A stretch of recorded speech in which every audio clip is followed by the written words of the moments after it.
কুদরতের দ্বারা সবাইকে সুস্থ করে দেন আল্লাহ। আল্লাহ অনেক অসুস্থ, কত রোগীরা রোগের কথাও বলতে পারে না, সুস্থ বানায় দেন। কত রোগী হসপিটালে কাঁদে, কত রোগী বিছানায় পড়ে কাঁদে।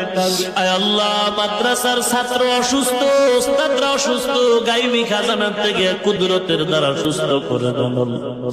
আয় আল্লাহ, দয়ার নজরে সুস্থ করে দেন। আয় আল্লাহ, গোটা দেশের পানি বন্যা দূর করে দেন। অনাবৃষ্টি থেকে হেফাজত করেন। আয় আল্লাহ, প্রত্যেককে দেশের বিরুদ্ধে ষড়যন্ত্রের থেকে হেফাজত করেন আল্লাহ। আয় আল্লাহ, সমস্ত চরিত্র বিধ্বংসী আড্ডা থেকে হেফাজত করেন আল্লাহ। আয় আল্লাহ, তাস মদ জুয়া, সমস্ত উচ্ছৃঙ্খল, এ সমস্ত অসামাজিক কার্যকলাপ, সমাজের চরিত্র বিধ্বংসী এ সমস্ত কাজ থেকে প্রত্যেক যুবক মুরব্বী সবাইকে হেফাজত করেন আল্লাহ।